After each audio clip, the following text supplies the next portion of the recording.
direction, sets the stage to turn the page. At the raising of the curtain, I am hurting and uncertain of the parts that we have played. Why must the show go on? I can't say these lines again. Why must the show go on? Must I sing this song again?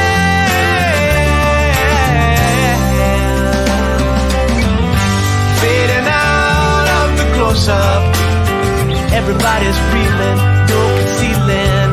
Your beauty is seed stealing. Violins are singing, sunsets waiting, radiating.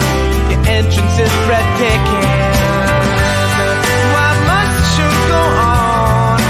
I can't say these lines again. Why must the show go on? Must I sing this song again?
Hello, everybody. Welcome to episode. Am I frozen?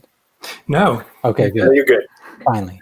Welcome to episode 28 of the Four Wall Sunday Roundtable, the holiday special. Thank you to all 53 guests who are coming on tonight. With that said, we will. Now you're frozen. Now you're frozen. Al, welcome to the Four Wall Holiday Special. Well, thank you, Jeff. And I want to thank you so much for all your help in putting this together. No one knows how much work you do behind the scenes. So I want to thank you and Drew, how much work you guys put into putting it on and being on camera is incredible. And thank all our guests and everybody who watches. We appreciate you watching it. Thank you. And have a happy holiday. Thank you very much, Al. We'll see you soon. Yep.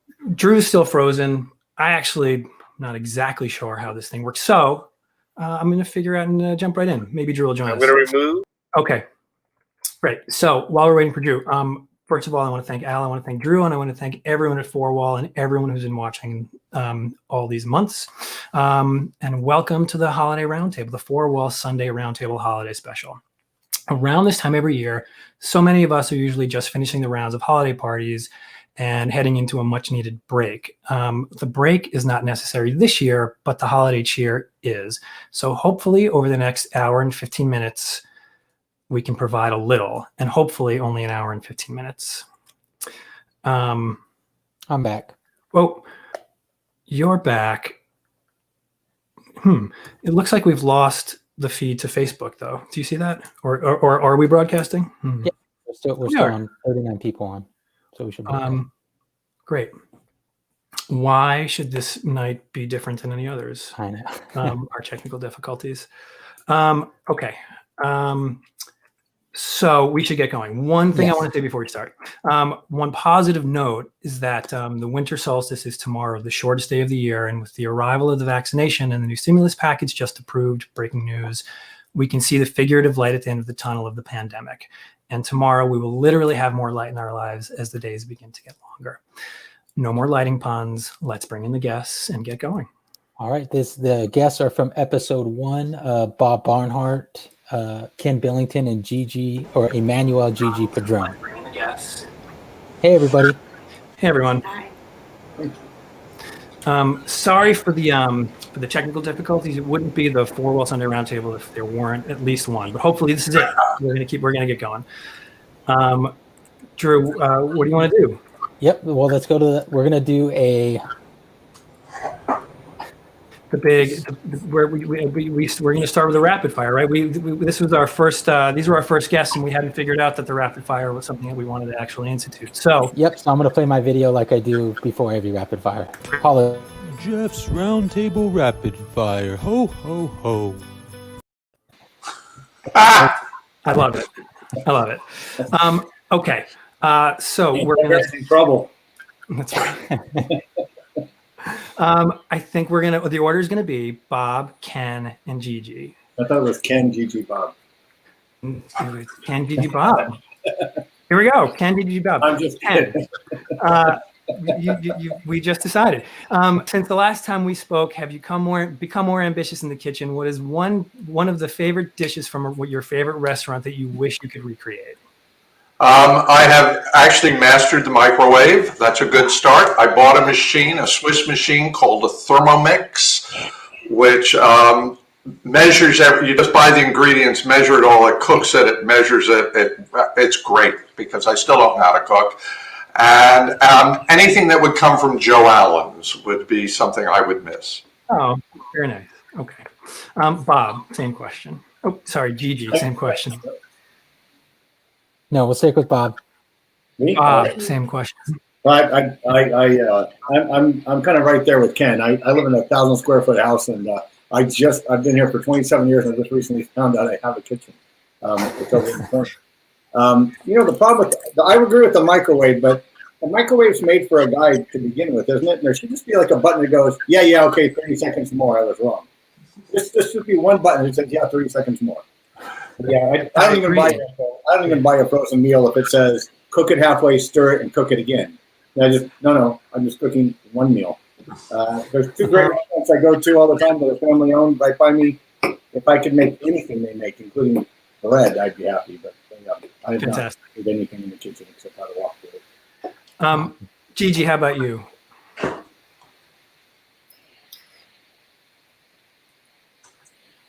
I like the t-shirt too. We're doing great. I didn't know how to. Yeah, I've been cooking a whole lot actually.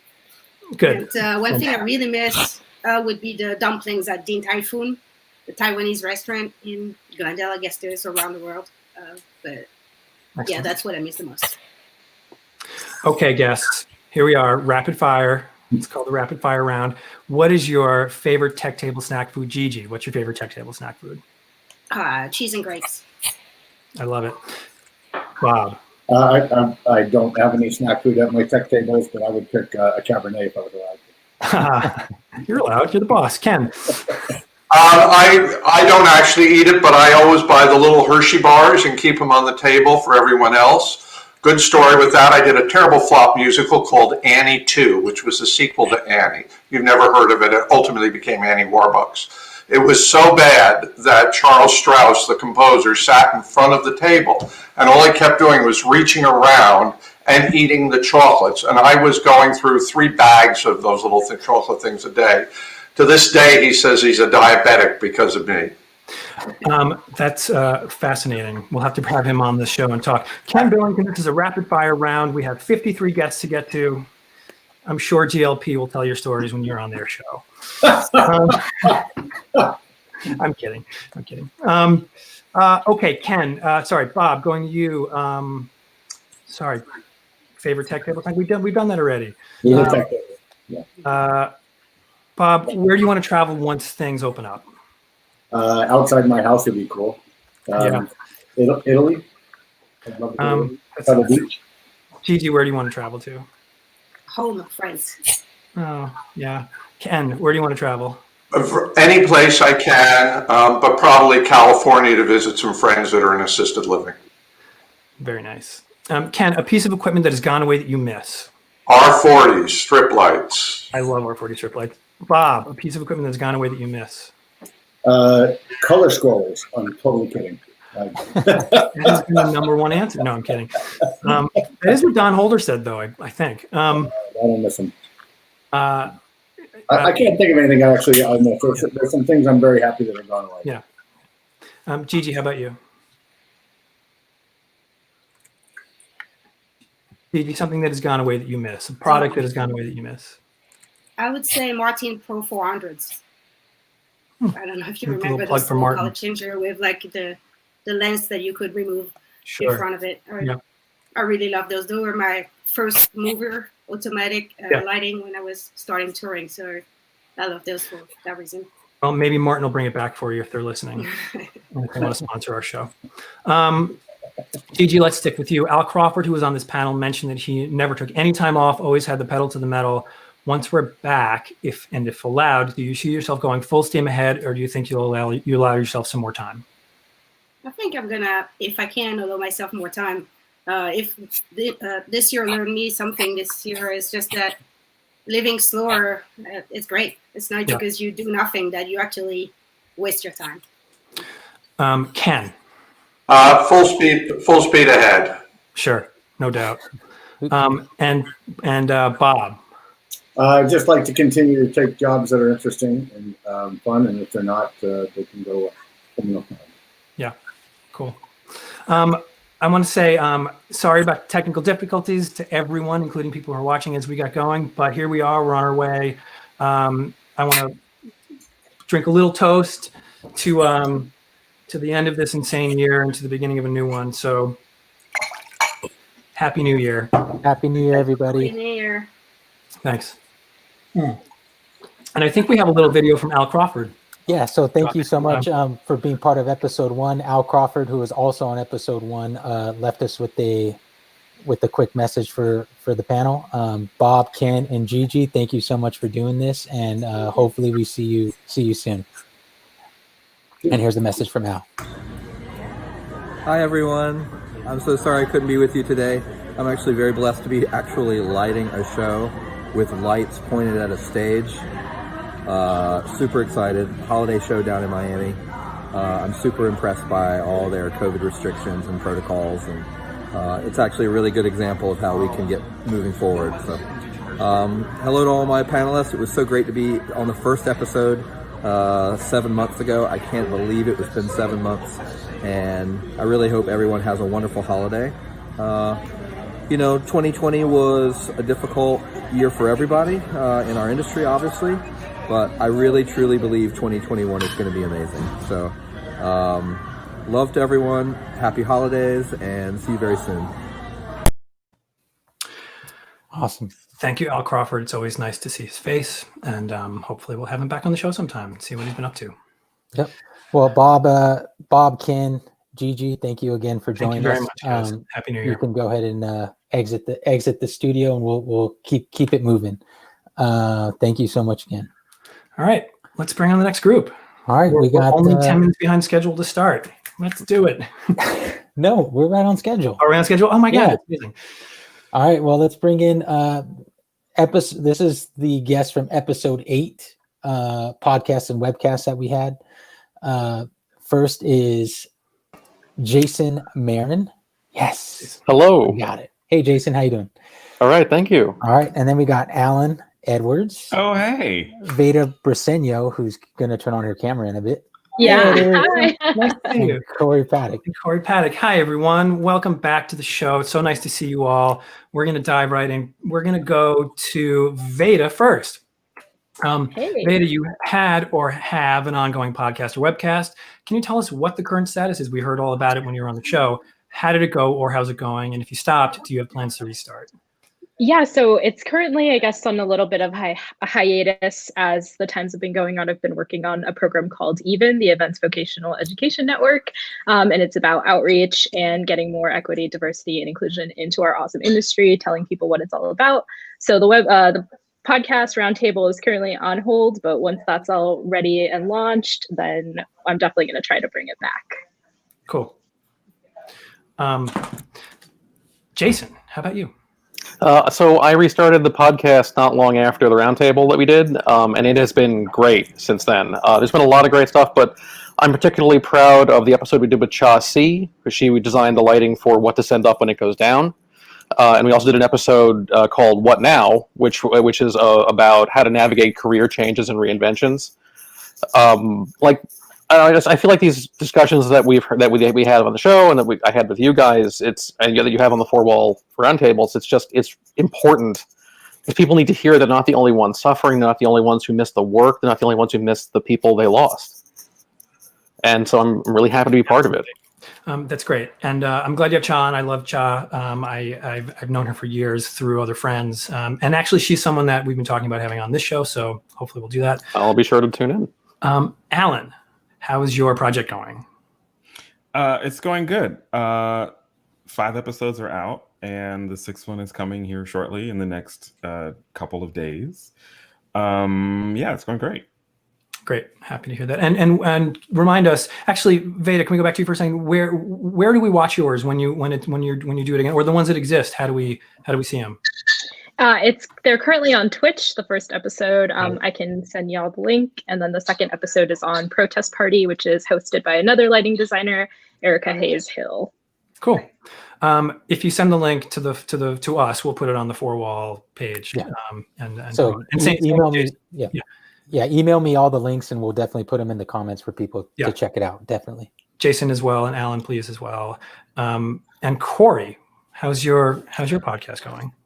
Good. For much of this summer, I sort of turned the feed over to Alan, who has been doing this great series, which will continue. But we popped in for a couple little things. I also had Cha C on along with some other immigrant designers, and we talked about the Sea Lighting Foundation and the importance of that. And then we did a little thing for the Red Event Day, whatever that was called. The Red big Alert day. Yeah. We talked about that. And only recently have I sort of started getting back into the swing. We did an episode last week with Lindsay Jones, which was really fun. And then an exclusive this coming week, people can tune in. We have an interview with Eddie Pierce, the new president of United Scenic Artists. And that was a really, really great episode. And I think I'll probably keep doing some more as we go into the new year, as well as Alan finishing his series. So we'll be doing both of those for a little bit. Very happy. Great. Fantastic. So I guess we're going to go to New Year's resolutions. That's kind of the theme somewhat on the show. Happy holidays, Happy New Year. Jason, can you share with us your New Year's resolution? Yeah. So if there's something 2020 taught me, it's that there are problems that you can't solve by just pushing through. Like doing what needs to be done to just get through the day or the shoot or the season doesn't solve problems like the pandemic, doesn't solve problems like systemic racism. So I want to think bigger picture about, who I am and who each of us are in a larger overall business. Great. And so that's what I think for 2021 and going forward. Great. Thank you. Corey, how about you? So this is more about like once I go back to work, of course, one of the really sad things that happened this year was we lost Howell. And I think a lot of us took that really hard. But one of the really amazing things that I heard was how everyone talked about how when you worked on a Howell show, you felt like you were the most important person in the room, whether you were an understudy or an assistant stage manager. Howell seemed to know everybody's name, and he made everyone feel like that they belonged in that room. And it was really inspiring to hear that. And I think when we go back to work, I know me personally, I get wrapped up in the tunnel vision of what we're doing. And when that stage manager brings you the schedule for the day, you don't necessarily stop and say hello and talk to them by name. And I really want to try to be better about connecting with everyone in the room, learning everyone's name, and making everyone feel like that we really are all sort of in that together. Great. Thank you, Corey. Alan, what about you? It's funny that Corey said that because I'd like to enjoy it a little bit more. Sure. Sometimes it's hard, but it's a great goal. No matter what, anyone does enjoy it a little bit more. Veda, last word goes to Veda. Same thing, just kind of slow down a little bit and really soak in and understand. I know how lucky I am, but just kind of really appreciate it a little bit more. I'm so glad you guys are able to come back. I'm so glad the whole panel was able to come back. We weren't able to do that with everyone. So it's nice to see you all. And I look forward to seeing you all very soon. And please raise a glass with us and let's say a little Happy New Year. Let's hope it's a good one without any tears. Goodbye, 2020. Happy tears. Yeah. Thank you all so much. And we'll see you soon. Have a great holiday. Happy holidays. Thanks, everybody. Happy holidays. Happy holidays. Bye. We don't have a All video right. transition this time. We're just gonna launch right in, right? Yep, let's do it.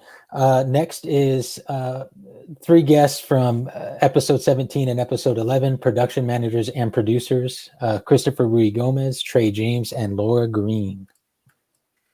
Hello, everyone. Hey, how you doing? holidays. Nice to see you guys everyone. again. Trey, why don't we start with you? Sure. Trey, so many things have changed over the last few months, both personal and professional. What would you like to see continue once the world is fully reopened?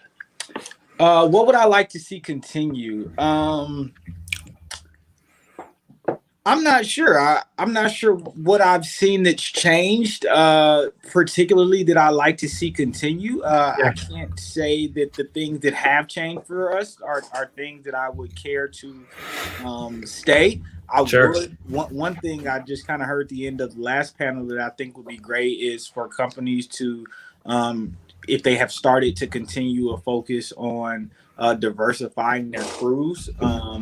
You see a lot of these crew pictures on shows, and it's like we talked about last time. There are tens and tens of one color, and let's start seeing those pictures start to change. So I like to see a genuine, concentrated effort in that, and I like to see a lot of training continue. I think offering free training, and I think it's the obligation of the manufacturers to make sure that the freelancers and new people in the industry have quality, proper access to training and access to proper training.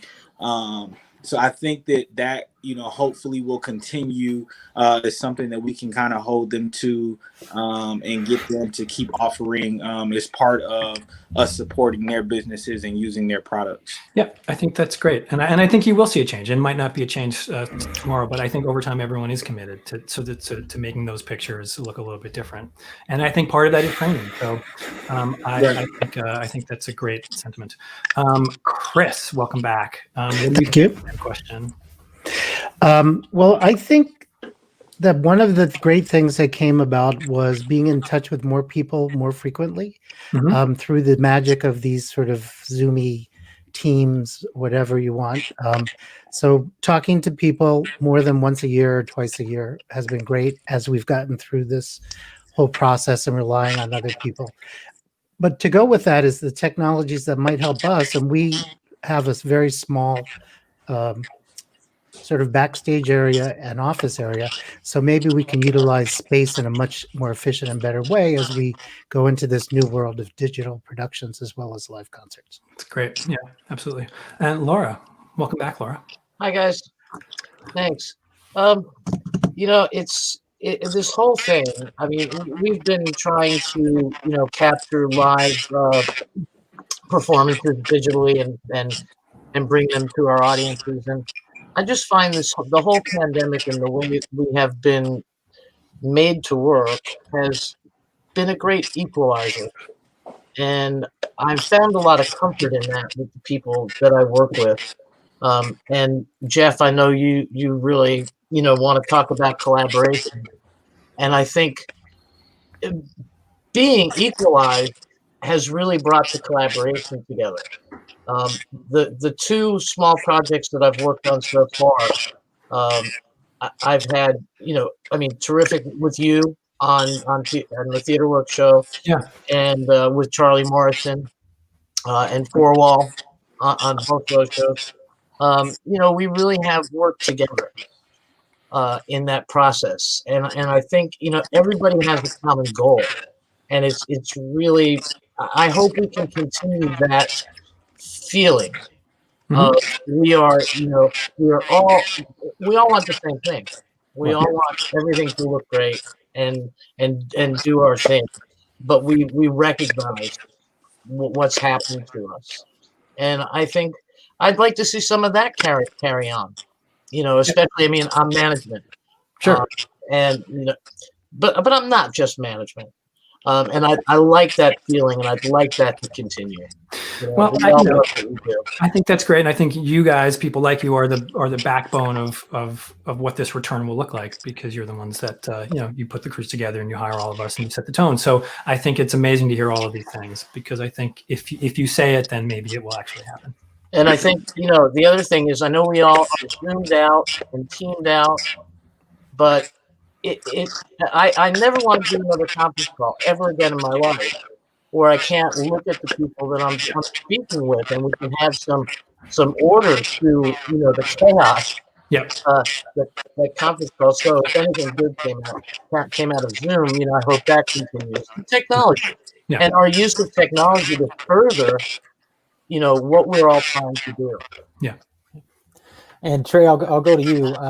Aside from the world reopening, what is one thing you're looking forward to in 2021? Human interaction. I love that answer. Honestly, yeah. To be honest, I can't wait to meet Jeff in person. I know. We met him. Oh wow, y'all never met? Never met him in person. No. Nope. They started in the pandemic. Yeah. Human interaction, live shows, big crews again, taking off this freaking mask. Yep. All of that. I'm just ready to I'm not big on virtual. I don't really care for virtual. I don't read ebooks. I still buy newspapers. An actual thing. Yeah.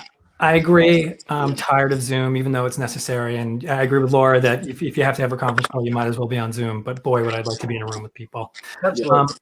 Chris, how about you? I want to sit around a table and have a meal with people, friends, co-workers, and enjoy it. Even backstage at Tanglewood, hopefully with the shows that come to Tanglewood, hopefully this summer. Yeah. We can sit around and break bread together. Love it. Laura, the last word goes to you. I'm really looking forward to a Black woman becoming our vice president. Yeah. Right. And I can't wait to see Trump taken out of the White House and handled. Kicking and screaming. Yes. I think we're all going to be watching for that to see what happens. Thank you very much. With that, I'd like to raise a glass with everyone and say Happy New Year. Happy New Year. Happy New Year to 2021. Happy New Year. Well, thank you so much, Tre, Laura, and Chris. Thank you again, guys. All righty. Bye. Take care. See you, Tre. See ya. Bye, Tre. Thank you. All right. Let's keep it moving. We have our next group is another combination of an episode 9 and episode 19. Sorry, I'm looking over here. I'm looking at this big old spreadsheet. Set and projection designers, Elaine McCarthy, Cameron Anderson, and Rob Bissinger. Here we are. Hi. Hey. Guys. Hi. Hey, So we're only 6 minutes late. We're keeping it moving. It's amazing. So nice to see you guys. Really, some of my favorite collaborators right here on screen. We're going to start with Cameron. Cameron, what is something you've learned about yourself that has surprised you over the last 8 months? I have learned about how important the daily rituals, the seemingly mundane daily rituals are to me. Just going to the store, going to the coffee shop, picking up my daughter at school, talking with neighbors, sort of the theater of the everyday, and realizing how important those little moments are and how generative they are and how fulfilling they are, because when they're taken away, you suddenly feel this vacuum. So I've realized how important those little connections are to me. And I didn't know that about myself. Yeah. Absolutely. Rob Bissinger, who's muted. That's the phrase. That's the 2020 phrase. Is right. You're muted. You're muted. No, I was muted on purpose. Okay. I think something that I've learned about myself that surprised me is that I can be more patient. I didn't think that I could, but if this year 2020 has taught me anything, it's taught me that you just have to be patient and have faith. And I talked about these little home improvement projects that have been keeping me busy.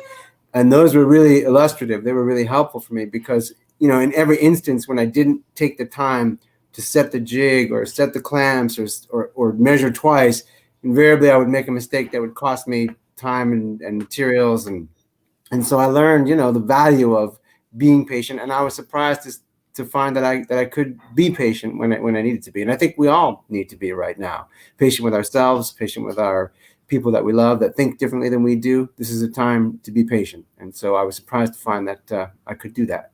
Well said. Measure twice, cut once. Measure once to cut twice. Something like that. Something like that. Elaine, I probably get it wrong most of the time. Elaine, how about you? Well, something I learned about myself, which I should have already known, is that I am nearly incapable of living in the moment.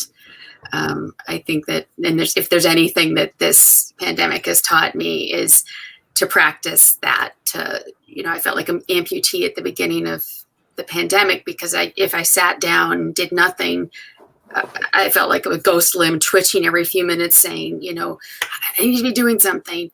And so it's actually been a real challenge to say, okay, there is nobody who needs anything from you right now. So what do you really want to do right now?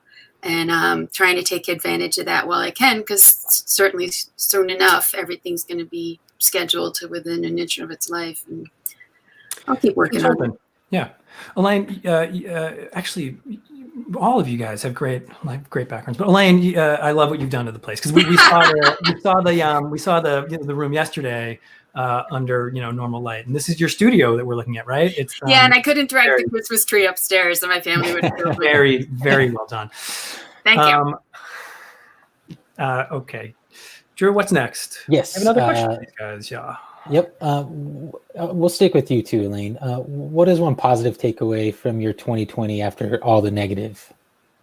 Well, I think that what was very surprising to me is how little I need to make me really happy. Like, my fundamental pleasures in life really come down to time with my friends and family, enjoying a good meal, fire, books, nature, travel, design, nostalgia, and a lot of them really don't cost a whole lot. I've got woods near my house, I can go to the library and borrow a book. And I was really surprised, because I think our lives in normal times are very complicated, and, running here and there and everything. When it all just stopped, I was shocked that it was really just a very short list.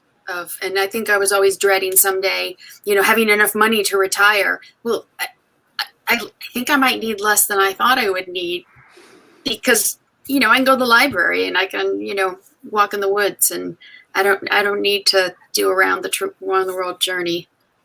That's very well said, and I've had that conversation with a few people, so it's true. We've all sort of figured out what we need out of life right now. Cameron, how about you?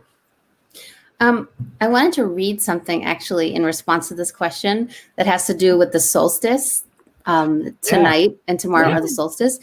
And it was something in the Times today called How We Survive Winter. I'm sure a lot of people saw it, but it says the winter solstice marks the point in time where the generative and creative powers of our universe start to return and grow again. It is the other end of a didactic power of yin and yang that balance and rebalance each other every cycle through the seasons.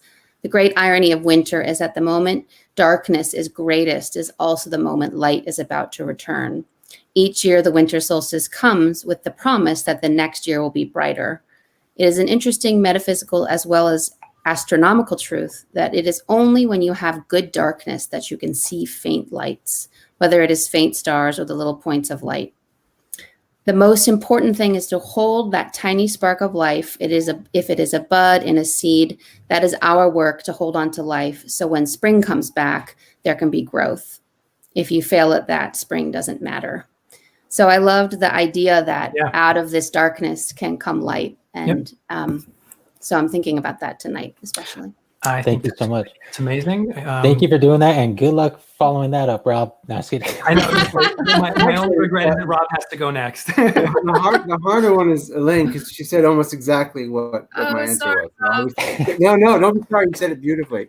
But I would say, a positive takeaway from 2020 is that we made it through, right? And so anytime you make it through any kind of adversity, you are invariably stronger and smarter.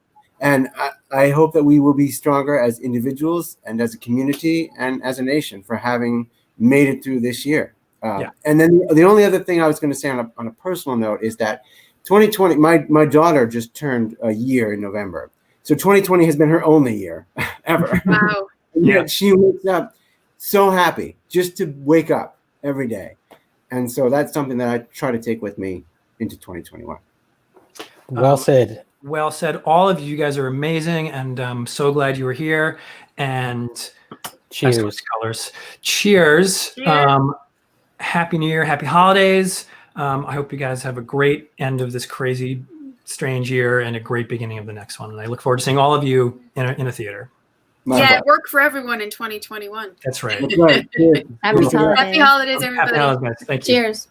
Happy holidays. Thanks, Cameron. Thanks, Rob, and thanks, Elaine. Great panel. And we're just gonna keep it moving here. We're 5 minutes behind, but that's okay. We already have our next panel ready to go. Practically on time. Yep. And they're educators. They were on time for the tech check, and they're on time tonight. Thank you so much. So teachers or students, your teachers are. That's right. Although Lap has to turn his camera, and here he is. Okay, There he is. bring him in. Cool. So we got Lap, Jen, Clifton, Jorge, and Ann. Wait. Yes. Okay. Hi, everyone. Thank you so much for joining us. We had you were actually the second. Actually, this is a combination of the first and the third educator panels, but the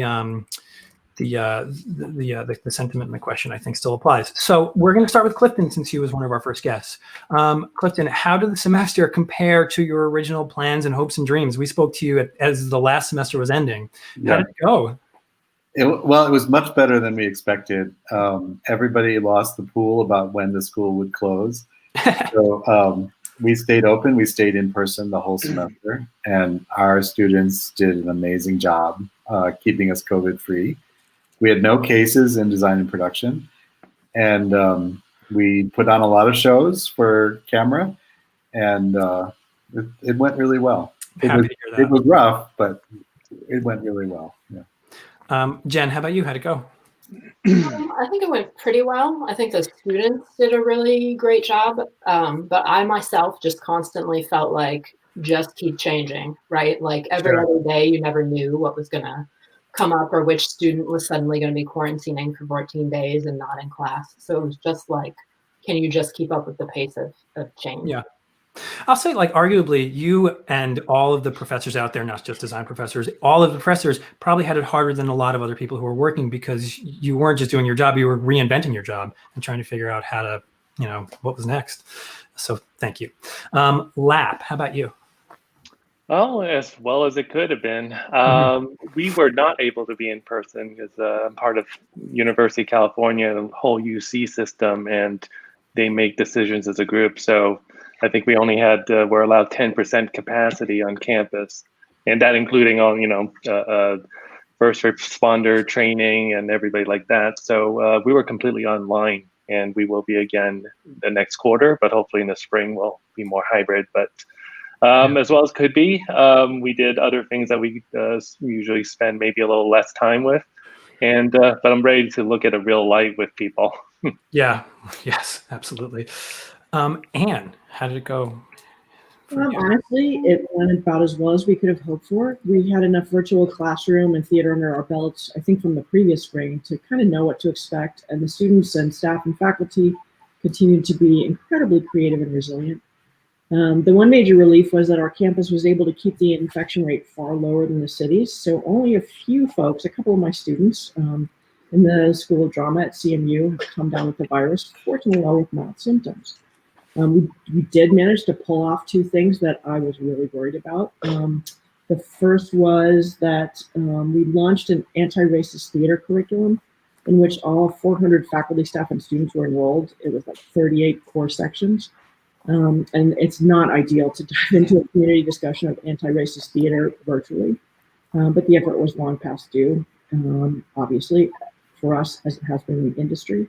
And the second was that we had a team of students, staff, and faculty pull off a virtual version of our Playground Festival with 37 remarkably creative and courageous performances and installations. Anytime that happens, that's amazing. So even in, like triply amazing in a pandemic. So congratulations on that. Drew, where do you want to go now? you have a question? Oh, please? did we? I don't think Jorge answered. Oh my God, I apologize. I think you skipped them last episode. Did I really? No, I don't believe you. We're live. That's all right. Everyone. That's why we do it. Jorge, We'll do it live. Sorry. Hi, Jeff. How are you? I'm very good, Jorge. How are you? I'm doing great. First of all, See, can some I things just never say- change. Sorry. Yeah. I just first need to say Anne wins the prize for production design. Thank you very much. Look at that room. That is gorgeous. It is gorgeous. Anne and Elaine so far are the Absolutely. winners. You win it. But I don't believe in awards. Yeah. No, our semester was definitely better than I expected. I thought within 4 weeks, same as Clifton, say that within like 4 weeks, I thought we'd be completely remote. And luckily, BU's testing protocols and contact tracing and any students who tested positive had their own dorm they had to go to quarantine. All that stuff worked really, really well. So, so being in person, it was probably about as good as I could have hoped for, given the circumstances. I think we should let Jorge answer more questions since I skipped him. Not only did I skip him, but I looked at Drew to be like, "Why aren't we moving forward?" No, my fault. Come on. It's because you're making me drink through this whole thing. I know. Oof. Starting to feel it. Jorge, we'll stick with you. What is one change brought by the pandemic that you would like to see continue? I would like to see the thinking around reshaping our the racial makeup of our industry and how we teach within the structure of anti-racism. That's something that absolutely has to continue. And the other thing I really liked was that we were thinking about what are new things that we can look at and trying to stretch, not just settle for the things that we've always done, try a few new things and some exciting things happen out of it. So yeah, sounds great. Jen, let's go to you next. I think our students actually sort of opened our eyes in some of the digital productions to different ways of storytelling. We did a musical this year where each musical theater student, who they're undergraduate students, wrote their own 2 or 3 minute piece. And then those pieces were produced by design and production and a faculty director. And it was just amazing to see how the students produced the pieces and wrote the pieces and the intensity of their stories. So I think post-pandemic, I'm hoping we sort of hold on to some of these new ways of storytelling and new ways of letting go of the students and letting them do what they just naturally know how to do. Cool. Yeah. Clifton. I agree with my colleagues. We engaged in art projects this year, and we did a lot of work for the camera.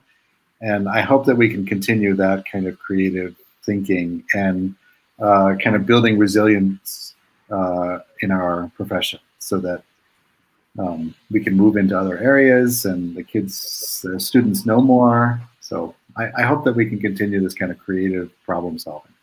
Yeah, amazing. I'm live. And Lap.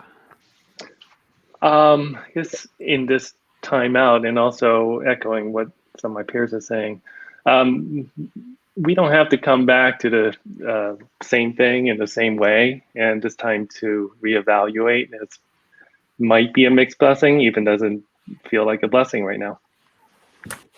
Yeah, well said. And thank you so much for joining us. And I really can't wait to hear how the next semester or quarter goes for you.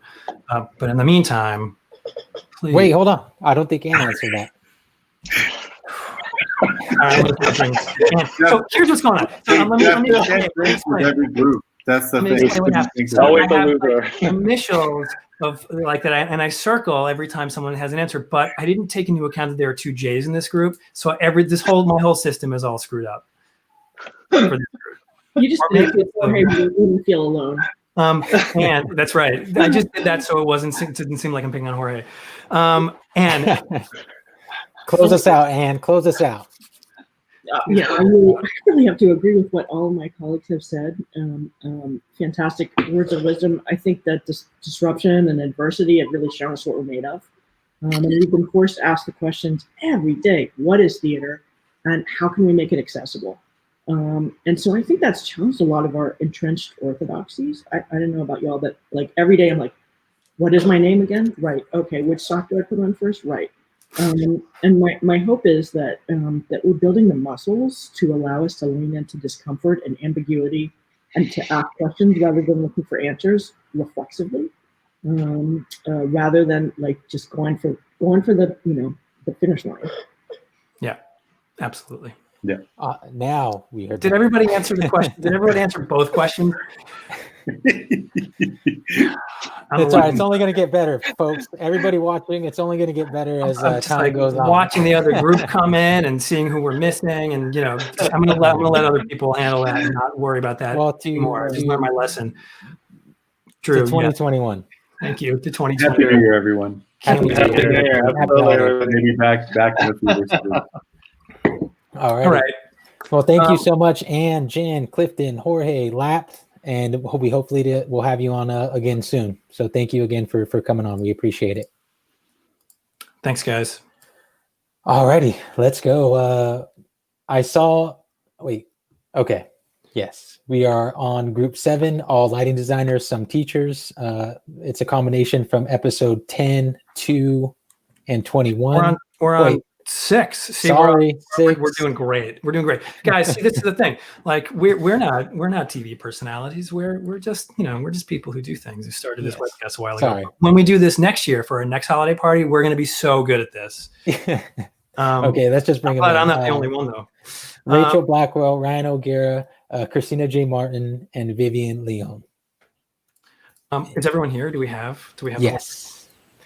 And Lucrecia, I see you backstage right now, but I will bring you in shortly. You're in the next group. Yeah. Oh, great. Hi, everyone. Thank you so much for being here. You were on many different panels. I guess 2 of you are on the same panel. We instituted this rapid fire round later in our progression through the show. And I think we're going to do another one right now. We're going to do a little rapid fire in honor of moving forward. Hopefully everything moves forward rapidly. All right, here we go. Drew, what order do you want to go? We'll start with Vivian, Rachel, Ryan, Christina. Okay, great. Vivian, favorite holiday dessert? My husband's cranberry walnut pie. Amazing. Rachel? Vanilla pound cake any time of the year. My family's Irish cookies. We call them the OG cookies. They're a homemade recipe from generations ago. We make them every year. Amazing. I'll take some of those OG cookies. I know, exactly. And mine's not really a dessert, but every year we make my great grandma's creamy mashed potato recipe, and I always end up going back for thirds. So that's what I look forward to. Sure, might as well be dessert. Staying with Christina, best advice you were given by anyone and who gave it to you? This one is so hard, but I think this year for me, my mantra was kind of celebrate the little things. And I don't really know where it came from, but just because of my bike accident, it became like a huge thing. Every little thing, it was like, yes, I'm moving in the right direction. And I think that can apply to a lot of people right now. Yep. Ryan, best advice you were given and who gave it to you? I think in the year where Howell passed, we're going to, I'll take his advice. And his big thing to me and all our team is always stay off the radar. In the room, stay off the radar and just let your work prove yourself, not your mouth. Great. Rachel?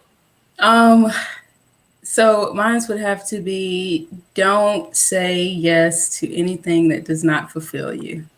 And my mentor is Xavier Pierce, another lighting designer, gave me that nugget. That is good advice. Very hard. Vivian? I have to write that one down. Yeah. Mine was practice makes perfect, so be careful what you practice. And it's not fast your behavior. Also great advice. Vivian, staying with you, something you were able to do over the last few months that you otherwise would not have been able to do? I don't think I can give this full meaning in words, but taking time and taking better care of myself over this period of time has been a real, I would say, eye-opener, because I've spent my life rushing and taking care of everything around me. Yeah. And so this has been really good and really helps me to focus on what I value It's great. And I hope to be able to bring that out into the world. Rachel, same question. Flexing my artist and creative muscles outside of lighting. So taking a show from concept to execution in a pandemic and to be made available on a virtual platform. Yep. Amazing. Ryan. I think just the time home with my family and really being able to spend this a long amount of time with my family that I've never been able to spend with consistently, and find new traditions and things that we do together that we would never have done, that we're able to kind of start creating and doing. Great. Christina. I actually started reading again, which I know seems silly, but it was just fulfilling to me when I was younger and I stopped, and now I get to do it again and it's just even more enjoyable. Cool. Staying with you, Christina, where do you want to travel first? When we're allowed to travel someplace, where do you want to go? Either Ireland or Australia. Great. Ryan, where do you want to go? I just want to go to the beach and not have to worry about a mask and ride the rides and have the food on the boardwalk and just have fun in the sand with my kids. Rachel. Anywhere I can use my passport. Yeah, absolutely. Vivian. Right now, I just want to be able to go and visit my family. Yeah, where? All over? They're just in Washington, D.C. Yeah. But because of health reasons, it's not advisable. Yeah. Well, here's to making that happen soon. Last question. Vivian, what do you miss most about live entertainment being shut down? Oh, I can do this in one word. Everything. I appreciate the one word so much. Not to say that anyone has to answer in one word. Rachel. The fellowship, like being in the space with other bodies, enjoying an experience in the flesh. Absolutely. Thank you for that. Ryan. I agree with both of them. Just the collaboration, being with the room with your people, your collaborators, your friends, and doing stuff that people could never wrap their minds around. Right? Really groundbreaking, fun, creative stuff. Christina. I agree with everyone else, and I'll add mine to it. When the show opens, because I just enjoy getting to see people experience what was created by the team. Yeah, that's also great answers all around. Thanks. You guys are amazing. Everyone has a smile on their face. This is a really great group. Yes, so thank you so much. And also, thank you for getting us back on time, hopefully. Right? Wow, thank you. I'll raise a glass to that. Thank you for getting us back on time. Thank you for all being here. Thank you for agreeing to come back and say hi to us. And I look forward to seeing all of you in the flesh very soon. Cheers. Cheers. Cheers. Alrighty. Thank you, Christina. Thank you, Rachel, Ryan, and Vivian. Ryan, happy belated birthday. So I'll take another drink for your birthday. Excellent. And we'll bring on the next panel. Thank you. All right, next we got, so this is a group from episode 10, 2 from episode 10 and 21, and 2, all lighting designers, some teachers, Brandon Bagwell, Andrew Cisna, Jean Cox, and Lucrecia Briseño, who is, I think she was having some internet issues, but hopefully, and there she is. Is she on? Do we have Lucrecia? Yay, just in time. Maybe. Well, she's here, even though she might not be able to answer the question. We see her. Hey, there she is. How you doing? Hi, everyone. Welcome back. Andrew, we're going to start with you. Andrew, any changes brought about by the shutdown that you'd like to see continue? This is our first repeat question, so far so good on that. What do you want to see? Anything happen that you want to see stay? Yeah, I hope this is easy. I hope we keep innovating. During the pandemic, my friend Peter Leibold and I started a company, and we invented a lighting system for Zoom, and we're on to another project.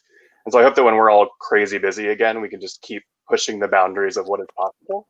We keep trying to find new answers to things that we never knew were answers we needed to find before. Great. Lucrecia.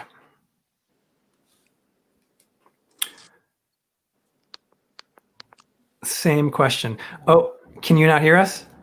I'm having really hard Wi-Fi problems today. I'm so sorry. Oh, it's no problem. Are there any changes brought about by the pandemic that you'd like to see continue? I think I would love to have the community stay connected as they have. I think everybody has done a really great job staying connected and creating a sense of community, of helping each other, of keep talking to each other, inspire each other. And I think that has been a really great thing. I have been able to meet a lot of people and been able to talk to a lot of people. And that's something I will not have been able to do if we weren't doing this right now. Amazing. So I'm grateful for that. Yes, thank you. Brandon. I would agree. The biggest thing for me is I would love to see access. You know, we've been really able to, especially with as a teacher with our virtual shows this semester, being able to reach a much wider audience and kind of echo that community to help increase our community and just increase the art that we're doing and making sure that we're getting it out to as wide of an audience as we absolutely can. I'd love to see that continue. Yeah, Jane. Yeah, I got to echo Lucretia and Brandon. At Princeton, we've been able to use the pause in production to kind of reconsider everything we're doing, audition with anti-racist values. And also it's been delightful to realize like what a community we really have, especially with designers in this time. So it's been really meaningful to meet with people regularly in a way that we've just not been able to. Yeah. And I will say, Jane, is that a vest or is that a vest? I just was trying to be festive, you know? Oh, okay, because I thought it was, I was going to say, well, you get bad stress for sure. No. Yes. It looks awesome. Hey. Well, I'll stick with you. What have you read, listened to, or watched over the last few months that has inspired you? So many things. I've learned so much. But I'm going to say the art that has managed to bring together different traditions and art that manages to partner with social justice in a meaningful and moving way. So I'll just throw out one example. I really love Heartbeat Opera's virtual Breathing Free project that aired a couple of weeks ago, which partnered Beethoven's Fidelio with African-American spirituals and also paired the visual album, they called it, with a panel about the prison pipeline. So art that brings all that together has meant a lot to me in the last few months. Amazing. That's what a great answer. That's not the Queen's Gambit. Andrew, how about you? Okay. We just watched Jingle Jangle, which was very enjoyable. I've been enjoying Alan's remix of Corey's podcast. Not that I don't love Corey's as well. And I'm about to start reading Emergent Strategy by Adrienne Marie Brown. That just came recommended out of our EDI training we've been doing at Spoleto. So I'm really excited to dig into that. Brandon. What has inspired me is my students. Cool. The fact that they have continued to create in this time has been amazing, and the agency that they have, the whole talk about it, not only they're being about it and not talking about it, and that's been really inspiring. Great. Lucretia, if you can hear us. What? Yes, I can hear you. I'm wondering.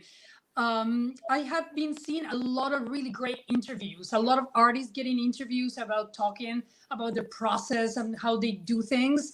And that has been really wonderful for me. It has been really great to hear how people do their work as a practice. And I think that has been very inspiring to me to see and to listen to folks talk about how they do the work and how they change and how they restructure, reframe what they have been learning for so many years and do it again in different ways.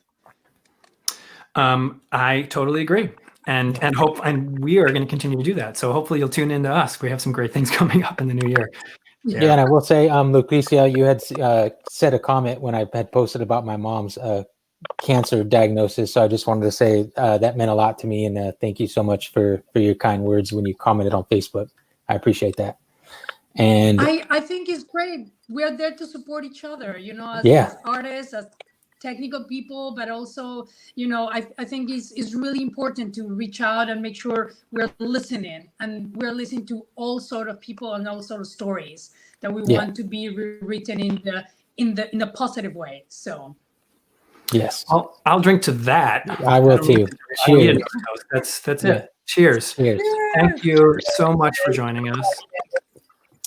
Thank you, Brandon, Andrew, Jean, and Lucretia. We appreciate it so much, and happy holiday and happy new year. Nice to see you all. See you, Brandon. All righty. How you doing, Drew? All right? I'm doing good. Yeah. We didn't skip anyone that round, so no. Plus. It's plus. All right. Next is a panel from episode 7 and 5, programmers and designers, Chi, Ito, Sean, and Corey. Hey, everybody. Hi. Hey. Sorry we kept you waiting, Corey. I saw you backstage a while ago. We're trying to keep it going. You are muted. Jeff, you can go ahead with the first question. Great. Yes, you can unmute. We don't mute on this show. I don't know. Sean, I love your sweater, so we're going to start with you. Thanks. It's blinking. Yeah. Is it blinking? Oh, nice. Oh, I didn't even see that part. Sean, what is a positive takeaway for you from 2020? After all the negatives, what is a positive takeaway from 2020? I mean, I think the best one is that everyone's gonna be a lot better at troubleshooting networks, and webcams and Wi-Fi. I think,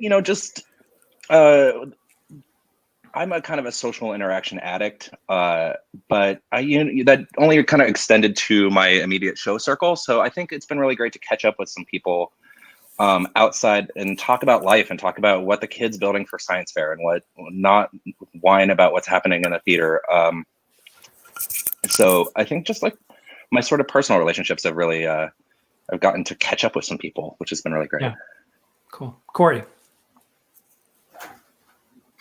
I think for me anyway, pivoting to something a little bit different and taking time to sort of learn some new skills and work in a different field, which is the sort of XR production that we've been kind of dabbling in. But also, like Sean was just saying, like I took a lot of personal time, which I wouldn't normally do. I got married. I moved to a new town, which has terrible internet, so that's why it might be choppy. But yeah, I think there's been a lot of interesting side, very important moments that have happened, despite being sort of shut down in the general sense. Yeah.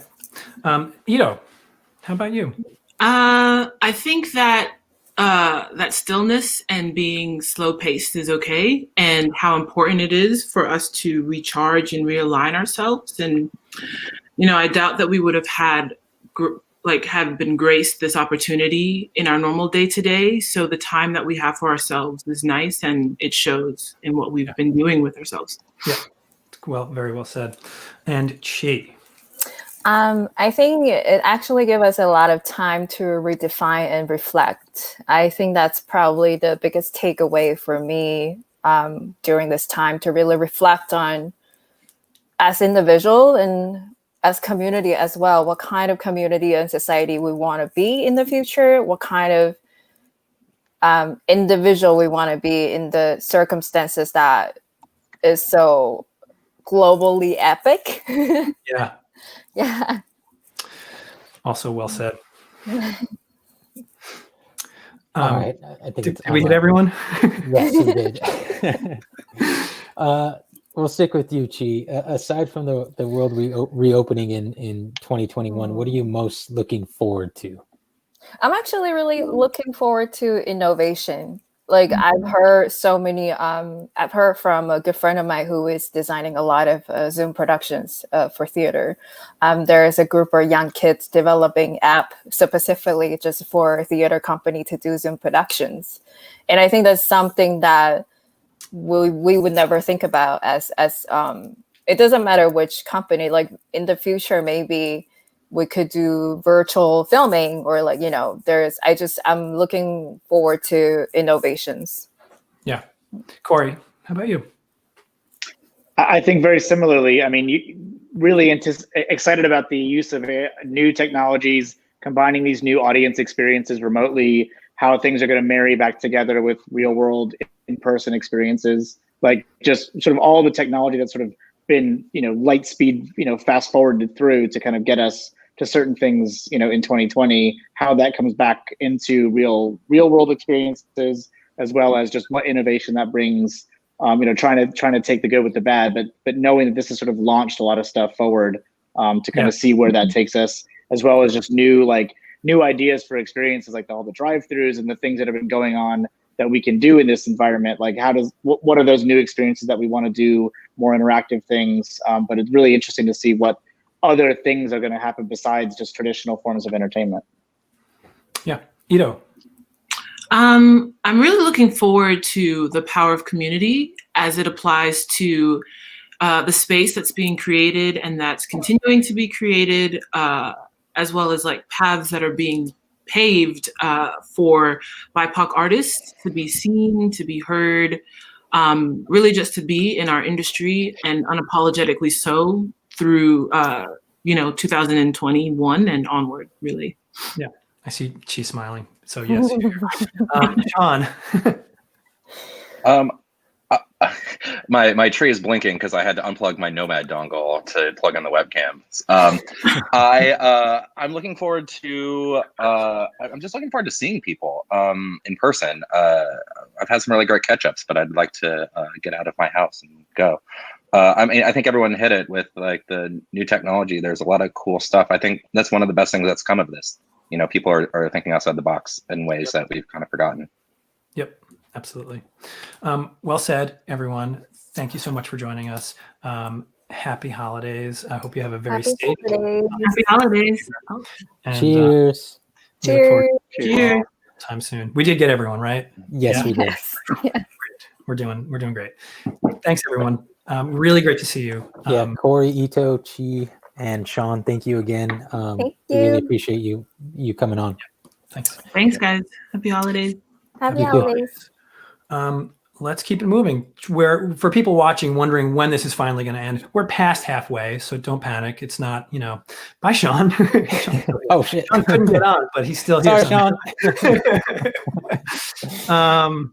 Well, now we got some people who know what we're going through right now, trying to manage this entire thing. Stage managers. So we have Brad Spockman, Caroline Morgan, and Kristen Colvin Young. Hey, everybody. I don't envy what you do. No, you're trying to hard. I could tell you we're more than halfway because Just Glass is getting pretty low there. I switched though. So I started, I'm having there's a progression here. White to red. This is next. Okay. Let's an important part of the show flow, okay, is the drinking. The flow. All right. Let's jump in. Let's start with you. Why don't we? So what about your experience over the last several months will change the way you work once we restart? Who is it for? Caroline? Caroline? Oh, okay. Sorry. Actually, how funny that's what just happened right before it. I think working in Zoom and having meetings that way has really taught me to be a better listener. Especially as stage managers, as soon as we hear something, we're like a mile a minute as far as what other problems that may encounter or what our journey is. But it's taught me to really listen and to pause before responding, because we have to, so that the computer can compress all the audio. But it's a great lesson. Not on StreamYard plug. Brad, how about you? I'm going to reiterate a lot of what a bunch of your other panelists have said. Taking that moment to slow down, take that time for yourself to realize that going 100 miles an hour may not be the best way to get the job done. Take that deep breath, slow down, know that you get the extra 15 seconds for the next set of folks. That is a similar sentiment, and similar to what Caroline just said. We've been hearing that a lot, and it's true. We can get things done if we go a little bit slower. We'll see. I wonder if 2 years from now, there's going to be a director and a lighting designer screaming at each other because it's going too slowly. I bet there will. 2020. Kristen, first of all, thank you for the thing. Well, you just beat me for best hat. That's for sure. I do like your hat, Drew. Kristen, what do you think? I had similar thoughts that were echoed many times, where I think I'm going to add to, I'm going to take more time to be outside. I'm going to recognize that everything's not going to blow up if I'm not in the building. So I'm going to allow myself to have that outside time. I think I've come to appreciate that being inside is not always the place to be. So when I get back into the theater, I'm not going to spend all of my time in the theater, and I'm going to encourage my colleagues to do the same thing. Yeah. There's just, I've always envied the smokers because they had a reason to leave. Break, and I think we all just need to just remember to take that break, because Yeah, it's true. To force people to go outside for their 10. Back in the day, everyone used to take that smoke break and walk outside, like everyone, and stand around and talk. And now that break comes and everyone, the first thing they do is this, and no one talks to anyone. So I think outside and interacting with people at the same time, I'm gonna yes and. Yeah, definitely. I would go hang out with people who would smoke at work and just be like, "Hey, how you guys doing?" Even though I didn't, but I miss that. Yeah. Kristen, we'll stick with you. What is something that surprised you about yourself over the last few months? After decades of touring and takeout in New York City, I can actually cook. And yeah, like really well. Like tonight, I made a beautiful lemon butter garlic shrimp pasta for the family. Wow. So, I can cook. No, I should have ate. You know what? I should have ate before I started doing this. I know, show. me too. Carol Ann, how about you? I think almost, Kristen, the opposite. How much I don't know, especially being on tour for the last decade. Like I am still figuring out how to make my bed and change the air filters or something. But it's been great to experience in that. And I'm rooming with a few folks on tour as well. So we see who can get on the Google first and try to figure things out. It's a surprise how much I don't know. So true. The last word goes to Brad. Just mad respect to the folks who are in the carpentry shops, because as I built a small house on my country estate, and by house I mean shed, and by estate I mean backyard, I managed to not shoot myself with a pneumatic nail gun, but that was about the biggest win I had. So it's hard. Like things you don't do are hard. I've talked about it on the show. I'm not going to go into all these things right now, but I've tried other things, and man, like there's a reason that there are specialists. And also things take time. Like things really take time. In theater, like everyone rushes to what you guys said. There's no time for anything. It's amazing what everything else actually takes time, and the appropriate amount of time is given to it. We'll see what happens next. Okay. Thank you guys. Yeah, thank you so much. Thanks for having us back. Yeah, we're glad so you were all able to come back. And cheers to 2021. Oh yeah. So, thank you again. 2021. Wow, what are you drinking, Brad? That's some homemade eggnog with actual nog in it too. Nice. Well, you win best drink. Congratulations. Take care. Alrighty. Thank you. Thanks, Kristen. Thanks everybody. Caroline. Thanks, Brad. All right. Oops. There we go. Okay. All right. We're sort of in the home stretch. In the home stretch. We are on group 10, and we have 14 groups. So we're pretty much rounding home here pretty soon. Our next group, you saw most of them recently on our holiday episode. Show designers and working designers, Darian Koop, Paul Miller, Michael Archibald, and Michael Veerkamp. Actually, Michael Veerkamp was on a while ago from when he was doing Love Island, which I got in trouble watching. Thanks, Michael. All right, let's bring him on. Hey, everybody. Hey, everyone. Welcome back. Hey, guys. Hey. Nice to see everyone again. So, Darian, let's start with you. Darian, if you could be in a room right now with all of your friends and colleagues that you usually see at parties this time of year, what would you say to them? Something to the tune of "Let's drink." It's hard. I mean, I'm assuming that at this point we would be maskless and able to actually enjoy each other. So it'd be probably a celebration. Yeah. I mean, I would just a thank you. We're all together again. And I would hope so. Michael Veerkamp, same question. I think I would probably end up saying the same thing I've already been saying by Zoom and text and phone calls and everything else. Generally, how you doing? Yeah. Are you taking care of yourself? Is there anything I can do for you? And there is an end to this, and it's coming hopefully soon. Yeah. That how you doing? It's funny, how you doing means so much more, because sure, if I ran into someone at a holiday party, I would say how you doing. But I feel like it's like grading on a curve right now. It's the understanding that how you doing, even if you say well, it's not the same well as it was well. Paul Miller, same question. Well, hello. Hello. I would love to think that I was the guy that would have something pithy and poetic to say at that moment, but honestly, probably what would come out of my mouth is some version of, "Wow, you guys, look at us. that COVID quarantine 15-pound thing is no joke. I imagine is what I'm going to say. Michael Archibald. Sorry, Michael Archibald. I would say just encourage them. You know what? You made it through the year, and don't look in the past. Just look for the future, and for open doors and opportunities. Yeah. So all true. And you see how we didn't skip everyone. There's two people with the same name, and yet somehow I was able to figure out my circle on a piece of paper thing. Okay, great. And Michael Archibald, we'll stick with you. What is one thing that you learned about yourself over this time that has surprised you? That I can survive. You have good days and you have bad days. My faith has kept me, as well as my family, and just learning to cherish what I have and focus more on what I have, and realizing material things don't matter really that much. Another sentiment that is shared. Michael Vierkamp, same question. I've been amazed at how tenacious I can be. With a whole lot of people saying no and a whole bunch of people giving you reasons why you couldn't do something, we went ahead and did it. And we figured out how to do it.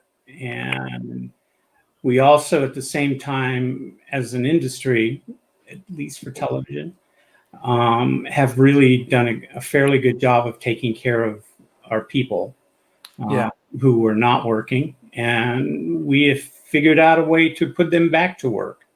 So that's the biggest thing I took from all of this. Huge plus. Darian. I think for me, prior to all this, I had focused so much on thinking that if I stayed busy and, the busier that I was, the more successful that I was. And I think coming to an understanding with myself that slowing down and recognizing how good it can be to just be still and understand my surroundings is actually a good thing. Being able to just sit in that is okay. I think that ultimately not quantifying my success with my busyness is probably the biggest thing that I've learned. That is also a shared sentiment. And, we asked our first group this question, once everything's back and really back, are you going to remember that and take the time and not put the pedal to the metal? And I can't wait to get all of you guys back in StreamYard in 3 years to see if you're like, if you forgot all of it. I'm going to play it back. StreamYard stocks might have dropped a lot, but we'll see. I hope so. I hope it's true. I feel like a lot of people, Darian, are saying the exact same thing. And man, it would be great if our industry understood that. Paul, what do you think? Yeah, it's kind of the same sentiment. A friend of mine sent me a quote in April, actually, by Greg McGuire, who, I think he writes children's novels, I think. It says, the eye is always attracted to the light, but the shadows have more to say. And I've interpreted that this year for me, that by spending more time and attention on parts of who I am that are frequently overshadowed by the obsession of working 53 weeks out of the year and go all the time, I've discovered some things that bring me great joy, and I think probably make me a better designer and certainly more patient. So I'm on board with all this. Thank you all. Paul, is that a real background or is that a virtual background? It's a real background. It looks so good. It's great. What? Is that green screen, Drew? Yeah, no, this is my house. I tried to get the dog. I tried to stage it so the dog was laying in front of the fire, but he's not having it. I'm just going to imagine that was there. Darian, I saw your dog a moment ago. Yeah, I tried. I don't know. Easing finishing this show. No. I know. Nice seeing you all again. Yes. And thank you for joining us, and have a happy and a safe holiday, and have a safe year. So, cheers. Cheers. Merry Christmas. Yeah, Merry Christmas. Merry Christmas, Happy Holidays, and Happy New Year. Michael, Darian and Paul, thank you so much, and we hope to see you soon. Yeah, so be safe. Thanks, you guys. All right, bye, guys. Awesome. All right, Everyone's so nice. We've had some like really nice people on the show. I know. I have to say, they're all amazing. And I don't even know how far behind we are, but it doesn't matter. We're having a good time. Well, we're gonna rally through right here. Here we go. All right. Well, our next group, lighting designers from episodes 4 and 18: Ken Farley, Paul Fine, Christian Method, and Kevin Lawson. Hey, fellas. hey. So nice to see you guys. You were all before we figured out a rapid fire section, so we're gonna hit you guys with the rapid fire. I'm gonna hit the video one more time. Jeff's Roundtable Rapid Fire. Ho, ho, ho. And there it is. Whose voice is that? Nice. Huh? Who did the voice? Is that? I saw Santa on the corner when I was driving around, and I love it. Recorded him. It was mine. Thank you for putting that up again. I appreciate that. No problem. All right. Do you have an order? Yes. Let's do. Let me put this up. We'll do Christian, Kevin, Ken, Paul. Christian, what is your favorite holiday tradition from when you were young?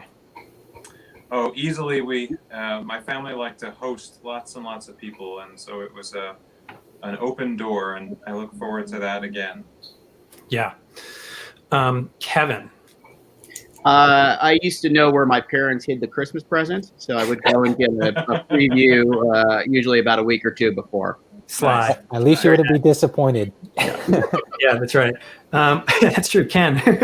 My mom had personalized Christmas ornaments made for all of us when we were kids, and then as we grew up and had our own families, she made them for the families. So having those to hang on the tree and see is always brings back good memories. That's very sweet. Paul. For me, we didn't have a Christmas tree. We had a Hanukkah bush, and my dad spray painted a bagel gold, and that was our tree topper. Putting the golden bagel on top of the Hanukkah bush. Oh, that's great. Awesome. I want pictures. If you can send us a picture, we'll put it up on a show sometime. Can do. Paul, sticking with you. What's your favorite holiday meal? I got to go with my mom's brisket. I'm going to give that 3 oys. Thank you. Yeah, 3 oys for the brisket. I do love a brisket. Ken, favorite holiday meal? Gotta be prime rib. Yes. Oh wow, I should have eaten. Kevin. Black eyed peas. Oh yes. Christian Method. Roast turkey. I did a smoked turkey for Thanksgiving, and it was the best turkey I've ever made in my life. Yeah, those are great. I will someday, Drew. I'll be out there, and you'll make something for me. I've been hearing all about the smoker. Can't wait. I really can't wait. Christian, staying with you, something you were able to do over the last few months that you otherwise would not have been able to do. That's spend more time with my family. Great. Yeah, Kevin. Yeah, I spent more time with my wife than I have in years, so it's been great. Yeah. Me too. And we still like each other, which is awesome. That's nice to know, right? Yeah. Ken. Yeah, it's mostly home project stuff. I mean, I've always wanted to go solar, and I had the chance to finally research it. And ooh. That's one of the things. Oh, congrats. That's cool. Paul, how about you? It's very nice to be at home with my family for Thanksgiving. Normally we would be in Chicago for KBIS. RSNA. So it was nice to be home for Thanksgiving. Yeah. Yep. Good and bad. The good and the bad. But I'm glad you were home. Paul, sticking with you, what one thing you wish you knew when you started your career? How to negotiate like Bob Gaynor. Bob will be. Yeah, Bob. If he's not watching, I'm gonna cut out that clip and send it to him. Ken, one thing you wish you knew at the start of your career? I wish I knew how quickly the time would go by. And one thing from doing all this, going 100 miles an hour to nothing, kind of realize what's come before this, and just that that background, how quickly it's gone. I mean, it's just. Yeah. Wish I'd known that. Kevin. Yeah, I mean, I would say how to save for a year of unemployment, I think would be a good Yeah, Christian. How about you, Christian? I wish I could have figured out how to work smarter sooner. Yeah, sure. Yeah. Remember, all you kids watching, figure out how to work smarter sooner. You can't. I don't know. I mean, yeah, it's like, working hard is great, but working smarter is so much better. And you can do that by watching people like Chris and everyone we have on this panel work, because they work smarter. So there you go. Chris, staying with you, something you love about what you do for a living. That every day is completely different, or at least it was. Now it's a little bit repetitive. Yeah, every day was. Yes. Well, yeah. Kevin. It's and I've said this before. It's the people, and it's the collective of all trying to work for the same goal in your own little lanes that we're all pushing in the same direction. Ken. I like that it's based in art, but you have to understand the tech involved. You have to. I mean, there's just so many disciplines you really have to understand to be successful and to move forward. Yeah, people don't say that enough. That's absolutely true. Paul. I just love the fact that I get to do something that I'd love to do with my friends, and we get to do it for a living. We're blessed to be part of the arts, and just a great industry. So thank you guys for taking the lead. I think we're going to drink to that. Yes. Yeah, I need a refill. I need a refill too. Yeah, thank you, Paul. Well said. Thanks everyone. Thank you all so much for joining us. Have a great holiday season. Happy New Year, Merry Christmas, Happy Holidays, Happy Hanukkah, and I can't wait to see you all soon. Thank you. Cheers. Cheers. Thank you. Thank you. Thanks. Yeah, no problem. Thanks, Paul. Thanks, Kevin. Thanks, Ken, and thanks, Christian. Oops. Sorry, ML. I brought you in a little early. I will say Lap was supposed to be on this group, but he came in on that 5 group. So is that what happened? Yeah. I was trying, that's part of why I was all screwed up before, I have to say. And I didn't want to make excuses any more than it being my own fault, but I was very confused about who was in that group. Yeah. So now we have educators all from episode 12, except Lap, who came in earlier. So let's bring in ML, Mark, and Dave. So, but did Lap kick someone off to do that? Did we lose someone? No, we didn't. And Dave, your camera's off. Uh-oh. It's on. Oh. We can hear you. We can hear you though. So let's get it going. ML, let's start with you. How similar question to what we asked the other teachers. How did the semester compare to your original plans and hopes and dreams? How did it work out for you? You know what? It worked out better than I thought it would, actually. I was surprised. Being in the theater was great, and our shows were live with masks and social distancing and, 8 people in the theater. So it was great to be inside a room with a bunch of people again. And class on Zoom kind of worked out. We taught the first year live, and that was fun. And then I was surprised at how much we could do on Zoom, and then the collaboration classes with directors actually worked out well. Great, fantastic. David, how about you and the SUNY purchase? It kind of met my expectations, except I didn't really, going into it, understand how much people need to be in person, and it was sort of really heartwarming to now have a much deeper understanding about how people really need to collaborate in person. Yeah. Mark. Well, you heard from Jorge earlier about BU, so it all went really well, surprisingly so. We did a lot more lighting than I expected we would ever do, and the students really got to move forward with their understanding of light and design and theater. And, I think the trick was to not keep comparing it to what used to be.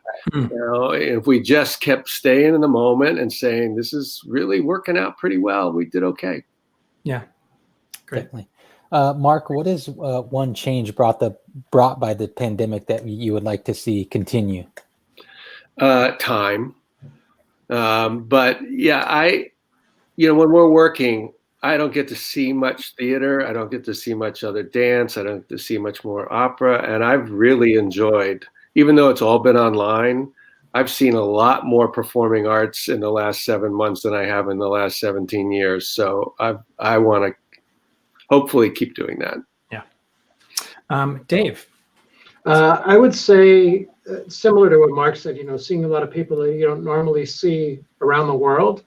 But I would say Zoom as an option and a tool, not as a replacement. Yes. So very well said. ML? I think that when I have one day off and I'm working on the West Coast, I don't have to fly back. I can actually do a class on Zoom and it will not be horrible. But it's also great to learn that we're resilient and can find projects and find stuff to do and keep us occupied. And like Mark, I've really enjoyed seeing tons of stuff online, which has been great. Yeah, very good. Thank you all so much for joining us. Thank you. Thank you for being patient with our possible time. We might have been a little behind. I didn't bring enough beer with me to. I know. You just got to pour really high up on the glass. Yeah. I just keep refilling. Well, go ahead, Drew. What do you got? I got nothing. Just happy. Cheers to 2021. ML, Mark, and Dave. Thank you so much for. Thank you. Great to be with you. Thank you for what you do. And I know we all know how hard it is. And thanks for doing it. Well, someday we'll have parties again, which will be good. Yeah. And I'd like to an invite to all of them. My boss who's watching. I gotta go. I miss ML. I miss your party. I miss having it too. It's really weird. Yeah. I'll see you there soon, I hope. All right. See you later. Thanks, ML. Bye, Mark, and bye, Dave. All right. All right. Well, it looks like we're missing one, but we'll just keep it going. If she comes in, we will bring her in. Great. Next, Gary was just on episode 26, as well as Jane. Yeah. So, hey, Jane. Hey, Gary. Thank you so guys. much for Gary. I don't know. Is it bedtime? Yeah, I'm ready. So I know you wake up. I took a nap. Okay.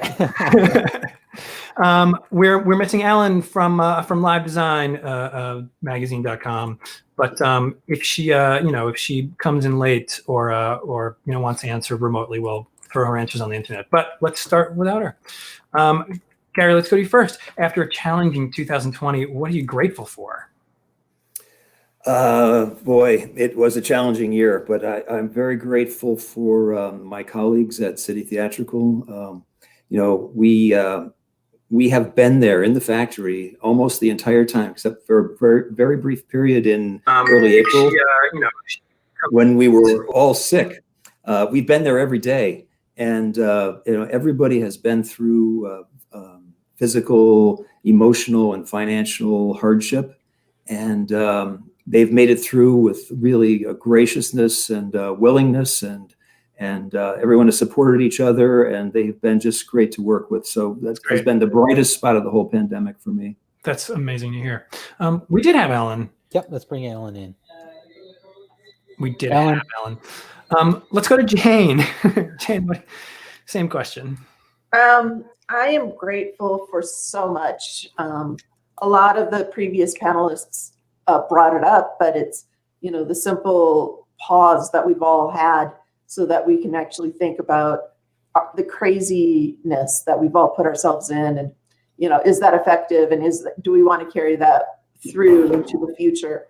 The other thing I'm grateful for is, the people I work with and the company I have and, I'm a part of, and the teams, and being able to spend time with my family. There's just so much that I've been blessed with this last year in a little off way that, I'm thankful every day for this. So. Also very well said. I guess we've lost Ellen, so we're going to move on. Yep. Jane, I'll stick with you with your nice orbiter back there. I talked about it all the time. What is one piece of advice? It's red for Christmas. Nice. Red for Christmas. Oh, nice. I know I had a holiday sweater on, but I have a green screen and it was green. Oh, so it didn't work out. Jane, what is one piece of advice you can give to people as they wait for the pandemic to be under control? Just patience. I mean, we've gotten this far. There have been so many things that we've had access to, the education, the time with our families. And it's just, at this point, we know the end is coming, right? There's a vaccine. There's a light at the end of the tunnel. It's going to happen. And just all these things that we've been, given because of this negative experience, hold on to those things for now and enjoy them and relish in them because, we talk about going 1,000 miles an hour, and I think that's coming back. And, it's really nice to go 5 right now. Yeah. So just enjoy what you have. If you listen to a lot of the people on these panels, they don't want to come back to 110 miles an hour. So we'll see. Yeah, I think we will, but we'll see what happens. Yeah. Thank you guys. Thanks so much. Well, Gary has to answer that one. Gary gets to answer.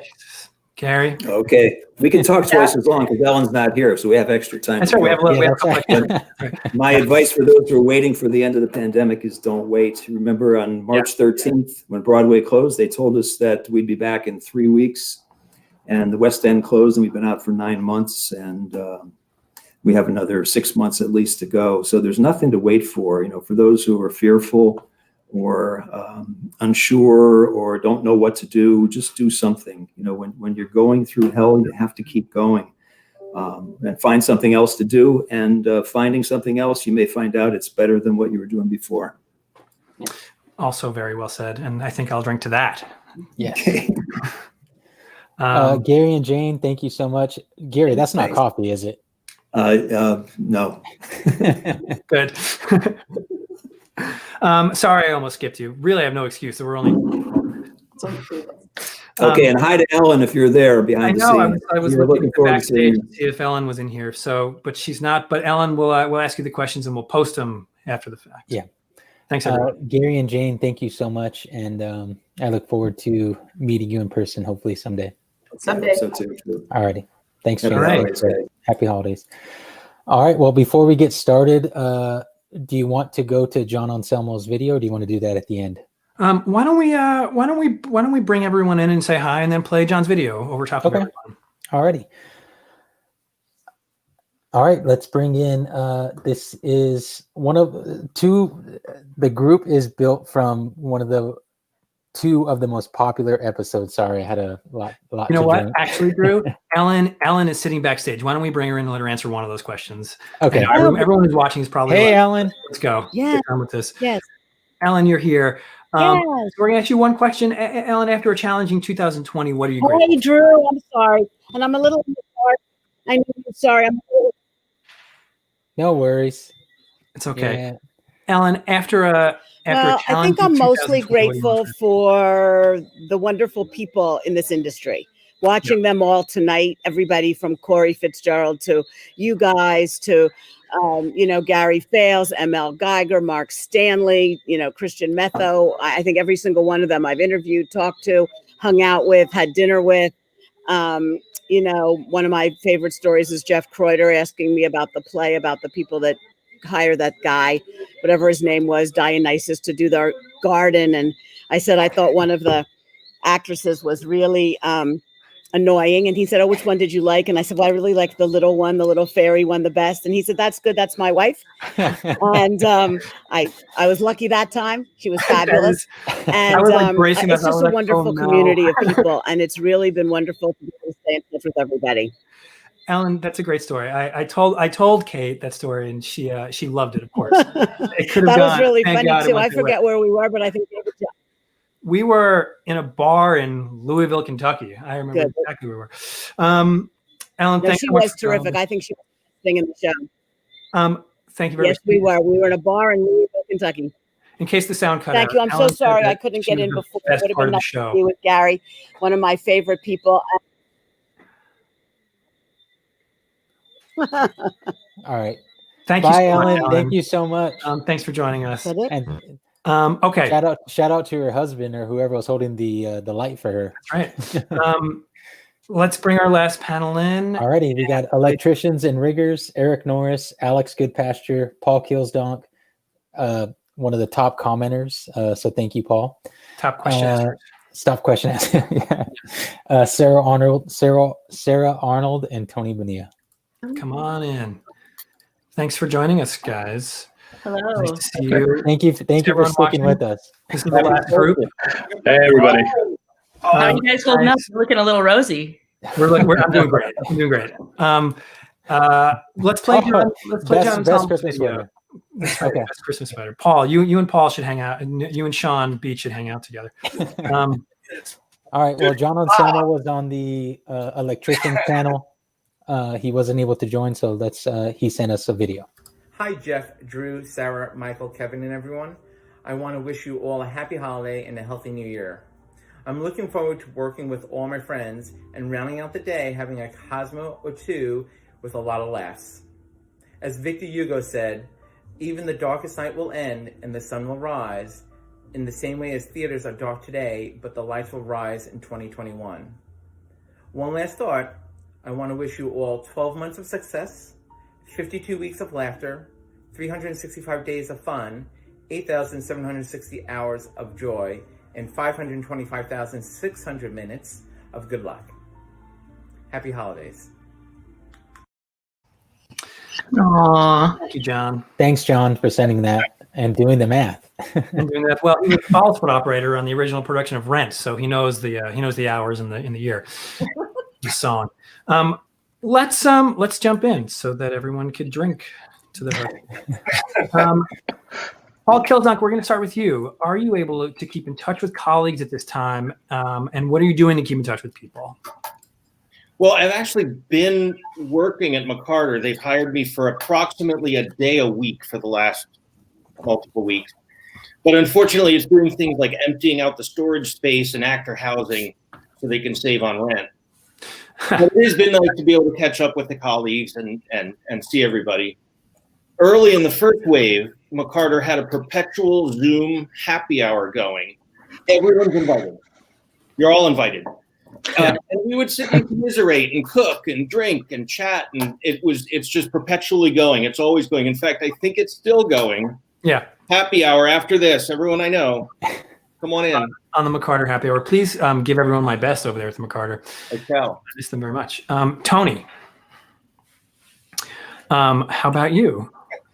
It's been being with people, just kind of the daily stuff around the shop. Not everybody's in, but they still come in, and we set up a full CrossFit gym in here. So we come in and we work out, safe distance apart and stuff. But it keeps everybody occupied that way. And it's good to kind of see everybody in those low moments. Otherwise, I listen to a lot of industry podcasts like the Burlap, Shackles, and Lies, and it's really good. That's by Ethan Gilson. He's great. And Casting Light with Jason Marin. Those two, I've been listening to those guys. Jason Marin was on our show. Oh yeah, even earlier today. Alex, how about you? Being in Texas, we've been pretty lucky. I get to see most of my guys every week at least. So we've been keeping in touch pretty easily. We go out, we have drinks for people who can't work with us, and we've been lucky with that at least. Yeah. Great. Eric. Eric, we can't hear you. Oh no, how sad. Maybe unplug it. Unplug it. We got almost. How's that? Yeah, now we hear. Hey, there we go. Hey. So, fortunately, I was able to go back to work in September for a few projects. So I was able to see several people there and catch up there. And then even once that happened, I was able to then call people back after that and kind of check in and just see how everybody's doing. Yeah. And Sarah. Like the rest, I've seen a few friends on a couple of the projects that I've had, which has been great. It's not the same, but it is lovely to see them, masks and all. Masks and all. And big shout out to my Coronacation WhatsApp chat for keeping me sane. And the Friday night cantina chats using Zoom and technology to keep in touch has been great. Yeah. Amazing. Drew, you're muted. Everyone's muted. Sorry. Phrase it. I opened up this bottle to do and I didn't want that to be on. I know. Tony, we'll go to you. Aside from the world reopening, what is something that you're looking forward to in 2021?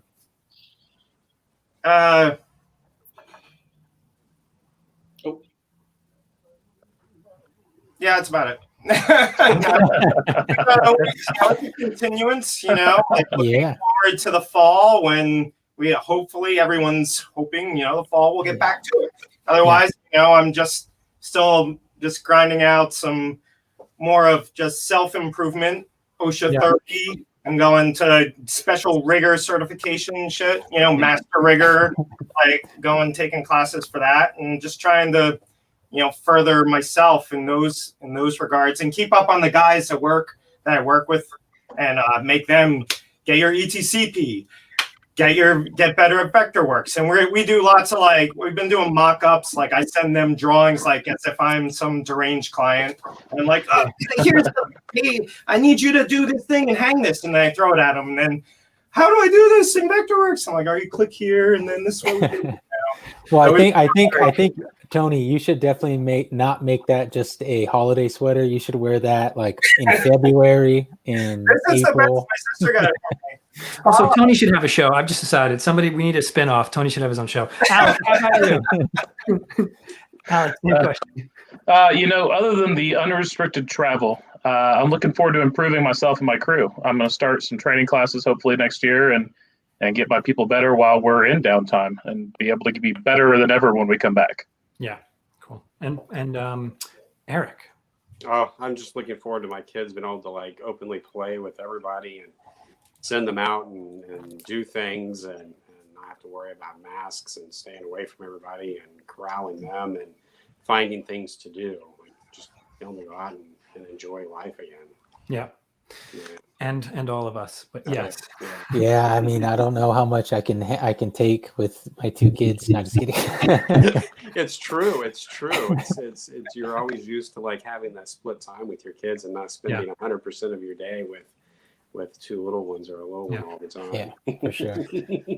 We'll start a dad podcast, Eric. The 4-Wall Sunday Dads Roundtable. Yes.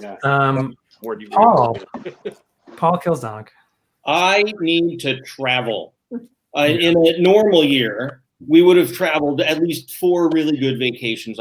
Right now, the itch is to get back to Vermont. Yeah. I am dying to go snowboarding. Your cat's like, get the hell out of here. Yeah, well, snowboarding, drinking fresh beer, eating good cheese. Yeah. In a lighting sense, I really miss the feeling of busking a show.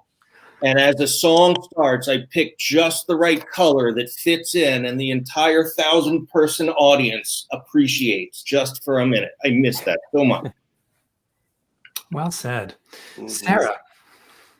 For me, definitely seeing the friends and family I haven't seen in 2020. I haven't seen any of my family in 2020, and that's really hard. Yeah. But obviously, returning to work and concerts and seeing friends and giving them proper hugs, all that good stuff is up on that list too. All of you said something that we should drink to, and to all of it, to everything that you've all said. Thank you so much. Thanks for joining us. And happy New Year. Thanks again for doing this party. We'll see you next year at the Film Center building. Yeah, there you go. That's right. Yeah. That's right. Tony, I like your style too. Drinking straight from the bottle. I love Keep it classy, Tony. This is from our good friend Sean Robinson. Have a good night, everyone. So is this. All right. Thanks, Alex, Paul, Eric, Tony, Sarah. Thank you. And that is it. Let's bring Al back in and say goodbye to everyone. And hi, Al. We've reached the end of our broadcast. We're only a half hour more than we thought we'd be.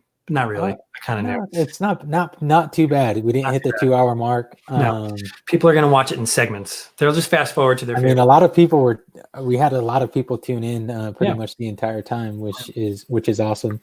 Yeah. I will say, Al and Jeff, thank you so much for this entire year.